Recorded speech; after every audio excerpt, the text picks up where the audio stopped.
Hi, this is Scott Garibay, and today I want to talk about specifically Vivek Ramaswamy and something I recently learned about Vivek Ramaswamy that I was unaware of that is pretty astounding, and I think that has major ramifications. And what is that? That is Vivek Ramaswamy will be the first millennial president. I did not know this. I did not know that Vivek Ramaswamy is a millennial. That is astounding, right? So he will be the avocado toast president. That's pretty amazing, right? Like, that is really something. And it's incredibly exciting. So, my condolences to Mitch McConnell and his family. Mitch McConnell just had another incident where he, went out to do what a politician's supposed to do, which is to talk to the media, talk to the public, and he just completely blanked and had to be literally walked off because his communication function no longer worked, right? So we have this possibility, and this is the possibility. I actually do not wish any ill to befall President Donald Trump, all right? I really hope that he is looking at the McConnell, Sanders, Ginsburg event, right? So Mitch McConnell cannot communicate. Bernie Sanders during the last presidential run could not communicate or walk, right? Or could not communicate or move. Ginsburg passed on the bench, right? And catastrophically handed for the Democrats, catastrophically handed her position on the Supreme Court to the Republicans at the worst possible time.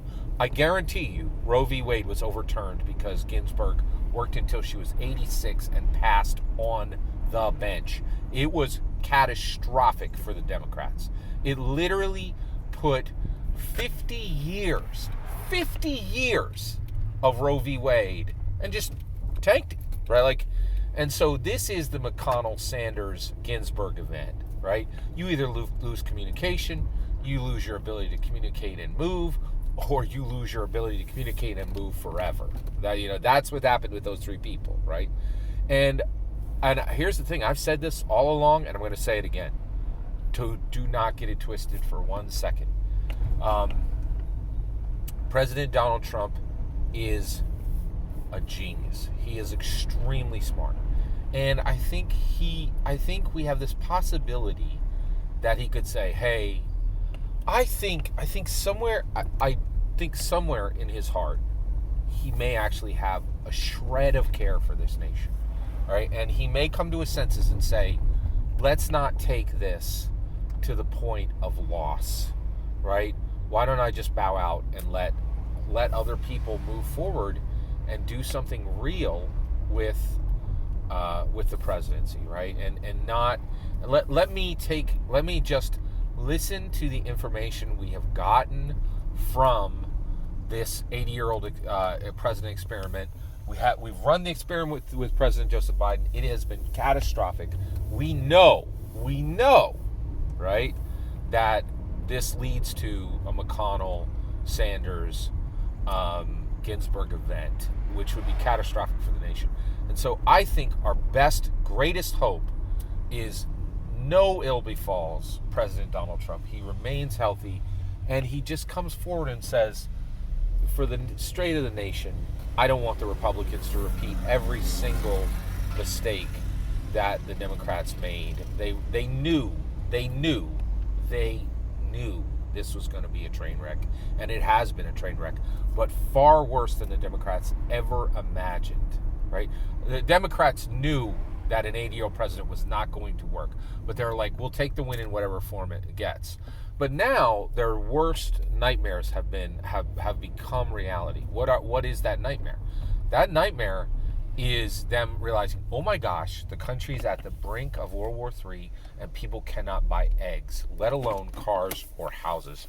I think even the Democrats are shocked at how brutally destructive they have been to the nation of America, right? And so I think that we now reach this point where I think Donald Trump watches the news constantly. We know that. And I think there's just the slightest hope that he could say, you know what, my greatest gift to America would be to just bow out, spend my time in Mar-a-Lago, and let Vivek Ramaswamy win the election, and let him pardon me, and every single problem I have goes away, and I could spend the rest of my days golfing. Right? That would be good for him. That would be good for the nation. And then we don't have both. Right now, we have both parties saying science does not matter. Right? 80-year-old leadership is what we need, even though we see every single day the harmful destruction it is causing. Right?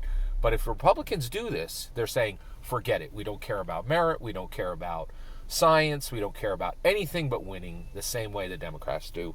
And it sets America on a road to destruction, the likelihoods of which is just, it would be catastrophic. It would be catastrophic if the Republicans co-sign this horrible 80-year-old experiment that the Democrats have already proven is a massive, history-making failure, right?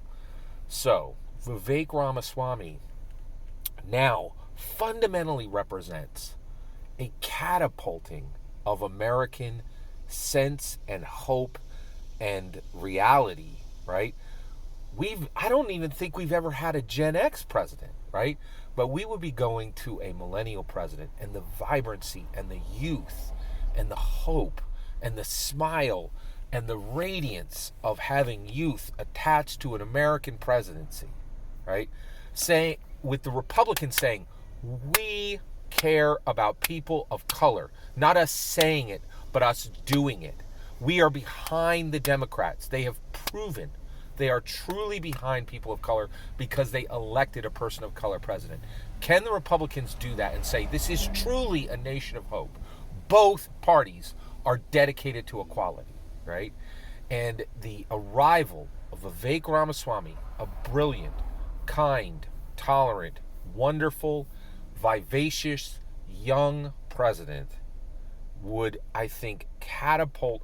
It would reverse everything we're doing right now and saying, let's not attach the future of America to the most frail and broken frame possible. Let's attach it to titanium bones, a titanium heart, and a titanium mind, and let us go into the future with vibrance and radiance and not vapor rub.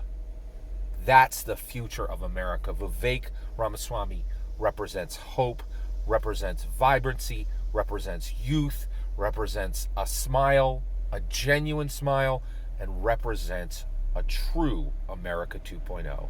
Every single word of that is my humble opinion. What's important is when I get to hear your humble opinion. When you get in the comments and send your traffic, please consider liking and subscribing, and may God bless you and yours.